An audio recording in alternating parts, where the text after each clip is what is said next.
제목. 금이 간 저울. 부제. 참는 것과 물러서는 것 사이에서. 1. 이상한 저울 하나. 옛날 조선의 어느 고을에 한복내라는 여인이 살고 있었습니다. 복내는 시장 한쪽 곡물가게에서 남편을 도우며 살았습니다. 쌀 한 말, 보리 한 대, 콩 한 대를 팔 때마다 저울에 정확히 달아주는 것이 그녀의 일이었습니다. 그런데 복내에게는 이상한 습관이 하나 있었습니다. 장사를 마치고 저울을 닦을 때마다 저울대를 손으로 살며시 흔들어 보는 것이었습니다. 조금이라도 이상하면 곧바로 다시 살폈습니다. 남편이 물었습니다. 여보, 매일 쓰는 물건인데 뭘 그렇게 자주 살피시오? 복내가 웃으며 대답했습니다. 저울은 작은 기울어짐 하나로 사람 마음을 상하게 하죠. 쌀 한 줌은 작아 보여도 10사람에게 쌓이면 큰 차이가 되니까요. 남편은 그저 웃었습니다. 당신은 참 별것을 다 걱정하는구려. 그런데 그 작은 저울 하나가 훗날 복내의 인생을 뒤흔들게 될 줄은 아무도 몰랐습니다. 사라진 곡식. 흉년이 든 어느 겨울, 관아는 어려운 백성에게 나눠줄 곡식을 맡길 사람을 찾았습니다. 마을 사람들은 꼼꼼하기로 소문난 복내의 남편을 추천했고, 복내도 곡식을 드리고 장부를 정리하며 함께 일했습니다. 그런데 어느 아침 창고의 곡식이 한 섬이나 비어 있었습니다. 곡식이 사라졌다. 마을이 발칵 뒤집혔습니다. 관아의 관리까지 나섰지만 범인은 오리무중. 그때 누군가 물었습니다. 창고 열쇠를 가장 자주 가지고 있던 사람이 누구요? 모든 시선이 복내에게 쏠렸습니다. 3. 억울한 누명. 복내야, 내가 곡식을 빼돌린 것은 아니냐? 아닙니다. 저는 그런 일을 하지 않았습니다. 하지만 창고를 드나든 게 너 아니냐? 여자 혼자 창고를 관리했다면 무슨 일이 있었는지 누가 알겠어? 복내의 얼굴이 붉어졌습니다. 억울하고 화가 났습니다. 그 순간 두 가지 생각이 동시에 떠올랐습니다. 억울하다고 소리치고 모두에게 욕을 퍼부어 버릴까? 차라리 잘못했다고 하고 그냥 넘어갈까? 둘 다 마음에 들지 않았습니다. 그때 복내는 자신이 매일 닦던 저울을 떠올렸습니다. 저울은 한쪽으로 기울어서도 안 되지만 아무것도 올려놓지 않은 채 가만히 있어서도 안 됩니다. 무엇이 얼마나 무거운지 정확히 재야 합니다.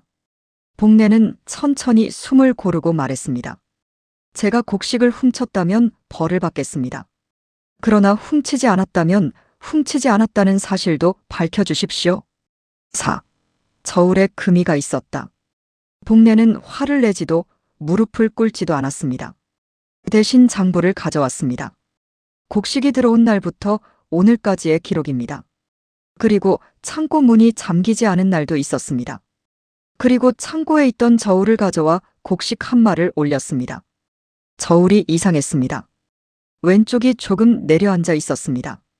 이 저울에 금이가 있습니다. 그게 곡식이 사라진 것과 무슨 상관이요? 복내가 대답했습니다. 저울이 조금 기울면 처음엔 아무도 모릅니다.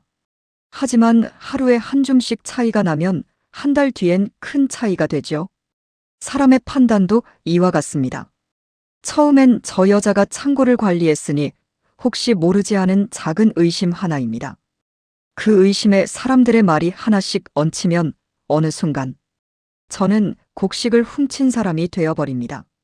마을 사람들은 아무 말도 하지 못했습니다. 5. 진실은 의외의 곳에서. 며칠 뒤 뜻밖의 사실이 밝혀졌습니다. 곡식은 누가 훔친 게 아니었습니다. 창고 바닥 나무 판자 아래 오래된 틈이 있었고 비가 온 뒤 곡식이 그 틈으로 흘러내렸던 것입니다. 복내에게는 아무 잘못도 없었습니다. 복내야, 우리가 잘못 생각했다. 복내는 잠시 그들을 바라보았습니다. 며칠 동안 받은 모욕이 떠올랐고 한순간 이런 생각도 들었습니다. 나도 당신들을 똑같이 부끄럽게 만들어줄까? 하지만 복내는 그러지 않았습니다. 저도 사람인지라 마음이 아팠습니다. 그러나 이제 사실이 밝혀졌으니 됐습니다. 다만 다음부턴 누군가를 의심하기 전에 먼저 사실을 살펴봐 주십시오. 6. 왜 화를 내지 않았느냐고 묻자 내가 그토록 억울했는데 왜 우리에게 화를 내지 않았느냐. 복례가 웃으며 대답했습니다. 화를 내면 제 마음은 잠시 시원할지 모르죠. 하지만 제가 억울하다고 해서 남에게 또 다른 억울함을 만들 수는 없지 않습니까? 그렇다고 잘못하지 않은 일을 잘못했다고 할 수도 없습니다. 복례는 저울을 바라보았습니다. 저울은 한쪽으로 기울지 않는다고 해서 아무것도 재지 않는 게 아닙니다. 오히려 정확하게 재기 위해 더 세심하게 살피는 것이죠. 저는 참은 것이 아닙니다. 감정을 다스리면서도 제가 지켜야 할 것은 지킨 것입니다. 이것이 복례가 선택한 세 번째 길이었습니다. 첫 번째 길 아무 말 없이 참는다 지나친 인내. 두 번째 길 나도 똑같이 모욕한다 지나친 분노. 세 번째 길 사실을 밝히되 분노로 남을 해치지 않는다 복례의 선택. 이것이 이 이야기가 말하는 중용입니다. 7. 사건 이후 복례의 마지막 선택. 사건이 끝난 뒤에도 복례는 마음이 편치 않았습니다. 사람들이 자신을 의심했던 기억이 쉽게 지워지지 않았습니다. 남편이 말했습니다. 이제 다 끝난 일 아니오? 다시 장사를 하면 되지. 한참을 생각하던 복례가 말했습니다. 저는 다시 장사를 하겠습니다. 하지만 예전처럼 하지는 않겠습니다. 앞으로는 제 이름으로 작은 가게를 하나 열겠습니다. 남편이 놀랐습니다. 복례는 조용히 말했습니다. 누군가의 아내라는 이름으로만 살아가는 것이 아니라 제 손으로 번 돈으로 제 삶고 만들어 보고 싶습니다. 복수도 이별 선언도 아니었습니다. 그저 자신의 삶을 스스로 책임지겠다는 결단이었습니다. 8. 만약 복례가 2026년을 산다면 시대를 오늘날로 옮겨보겠습니다. 이름은 그대로 복례. 이번엔 어느 회사에서 10년 가까이 일한 직원입니다. 어느 날 프로젝트 자료가 잘못 입력되어 큰 손실이 발생했습니다. 팀장이 사람들 앞에서 말합니다. 복례 씨가 마지막으로 자료를 확인했죠? 그럼 복례 씨 실수 아닌가요? 회의실의 시선이 일제히 복례에게 쏠립니다. 억울했습니다. 마지막으로 확인한 건 맞지만 자료를 수정한 사람은 따로 있었기 때문입니다. 현대의 복례에게도 같은 세 갈래 길이 놓여 있습니다. 그냥 제가 잘못했다고 하겠습니다. 겉으론 평화롭지만 계속 떠안다 보면 결국 자신을 지키지 못합니다. 저도 팀장 잘못을 다 폭로하겠습니다. 순간은 통쾌하지만 문제는 해결되지 않습니다. 사실관계부터 함께 확인해 주십시오. 복례는 매일 기록, 파일, 수정 시간, 업무 분담표를 조용히 확인하고 차분하게 말합니다. 제가 마지막으로 확인한 것은 맞습니다. 그러나 제가 수정한 자료는 아닙니다. 사실관계를 함께 확인해 주십시오. 9. 조선시대의 복례 vs 현대사회의 복례 무엇이 달라졌나? 조선시대의 복례와 오늘의 복례가 억울한 일을 대하는 마음은 크게 다르지 않습니다. 두 사람 모두 먼저 감정을 가라앉히고 자신이 억울하다는 사실을 확인한 뒤 자신의 입장을 밝히려고 합니다. 그러나 문제를 해결할 수 있는 방법과 선택의 폭에서는 큰 차이가 있습니다. 조선시대의 복례에게는 지금처럼 다양한 제도와 절차가 마련되어 있지 않았습니다. 억울한 일이 생기면 우선 마을 어른에게 사정을 이야기하거나 관아에 호소하는 것이 현실적으로 이용할 수 있는 중요한 방법이었습니다. 자신의 결백을 밝히기 위해서는 장부를 살펴보고 창고를 직접 확인하는 등 자신이 할 수 있는 범위에서 증거를 찾아야 했습니다. 그러나 오늘의 복례는 다릅니다. 회사에서 억울한 일을 당했다면 먼저 상급자에게 보고하거나 인사부서에 상담을 요청할 수 있습니다. 자신에게 책임이 없다는 사실을 밝히기 위해 매일 기록, 파일의 수정, 이력, 업무 분담표와 같은 객관적인 자료를 확인하고 보관할 수도 있습니다. 무엇보다 중요한 차이는 마지막에 선택할 수 있는 길의 폭입니다. 조선의 복례에게는 선택지가 많지 않았습니다. 아무리 억울해도 당시의 사회적 조건 안에서 참고 견디거나 주어진 상황을 받아들여야 하는 경우가 많았습니다. 하지만 오늘의 복례에게는 다른 선택도 가능합니다. 정당한 절차를 통해 문제를 제기할 수 있고 상황이 계속 부당하게 이어진다면 직장을 옮기거나 관계와 환경을 바꾸는 선택도 할 수 있습니다. 필요한 경우에는 법과 제도의 도움을 받을 수도 있습니다.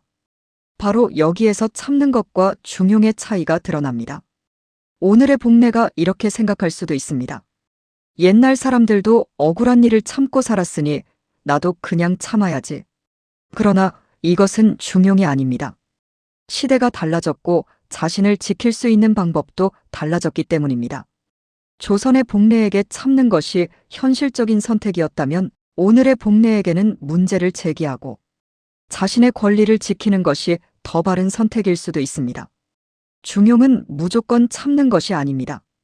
자신이 가진 상황과 자원, 권리와 선택지를 살펴보고 그에 맞는 가장 바른 행동을 선택하는 것입니다. 따라서 참을 수 있는 자원이 다르면 선택도 달라져야 합니다. 조선의 복내가 장부와 창고를 살폈다면 오늘의 복내는 메일과 파일 기록을 살필 수 있습니다. 조선의 복내가 마을 어른과 관할을 찾았다면 오늘의 복내는 상급자와 인사부서, 필요한 제도적 절차를 활용할 수 있습니다. 조선의 복내가 제한된 선택지 안에서 자신을 지켜야 했다면 오늘의 복내는 자신의 삶을 바꾸는 선택까지 할 수 있습니다. 결국 중요한 것은 얼마나 참았느냐가 아닙니다. 내가 처한 시대와 상황에서 무엇을 지켜야 하고 무엇을 내려놓아야 하며 무엇을 바꾸어야 하는지를 제대로 판단하는 것. 그것이 바로 복내의 이야기가 오늘을 살아가는 우리에게 들려주는 중용의 지혜입니다. 10. 중용은 가운데가 아니다. 사람들은 흔히 중용을 이렇게 오해합니다. 왼쪽도 오른쪽도 아닌 가운데에 서는 것. 한 사람은 무조건 참아라 하고 다른 사람은 당한 만큼 갚아라 합니다. 그럼 중용은 조금 참고 조금 갚는 것일까요? 아닙니다. 운전을 떠올려 보십시오. 핸들을 왼쪽으로 3개 꺾어도 오른쪽으로 3개 꺾어도 사고가 납니다.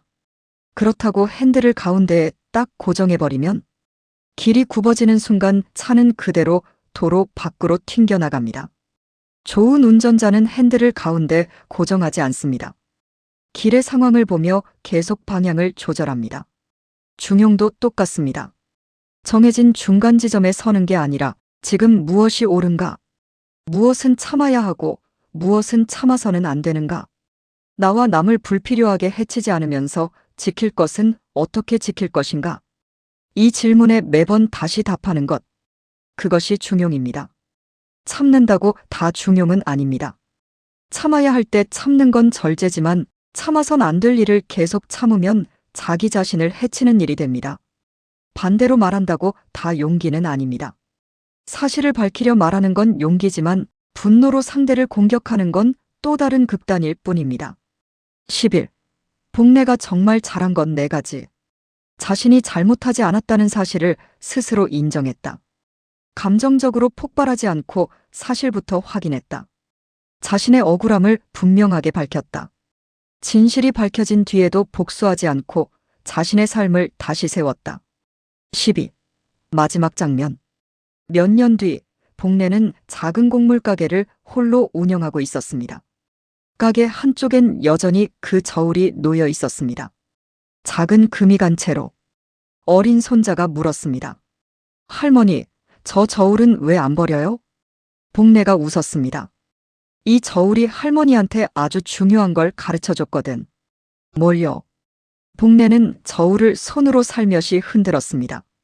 사람 마음도 저울과 같단다. 화가 나면 한쪽으로 기울고 두려우면 또 다른 쪽으로 기울지. 그래서 중요한 일이 생기면 먼저 마음부터 가라앉혀야 한단다. 그럼 가운데에 놓으면 되는 거예요? 복내가 고개를 저었습니다. 아니, 중요한 건 가운데가 아니란다. 무엇이 옳은지를 제대로 재는 것이지. 복내는 저울을 바라보며 조용히 말했습니다. 중용은 가운데에 서는 것이 아니라 옳은 곳에 서는 것이란다. 13. 지금 이 이야기를 보고 있는 당신에게 회사에서 억울한 일을 당한 사람, 가족에게 오해받은 사람, 친구에게 배신당한 사람, 내가 하지 않은 일로 비난받는 사람, 누군가는 말합니다. 그냥 참아. 또 누군가는 말합니다. 당한 만큼 갚아. 중용은 이 둘 중 하나를 고르는 게 아닙니다. 이렇게 말할 뿐입니다. 잠시 멈추어라. 사실을 확인하라. 잘못한 것은 인정하라. 그러나 잘못하지 않은 것까지 떠안지는 마라. 상대에게 같은 상처를 돌려주지도 마라. 필요하면 도움을 받아라. 그리고 마지막엔 내 삶을 내가 선택하라. 지금까지 오늘도 중용이란의 기린쌤이었습니다. 감사합니다.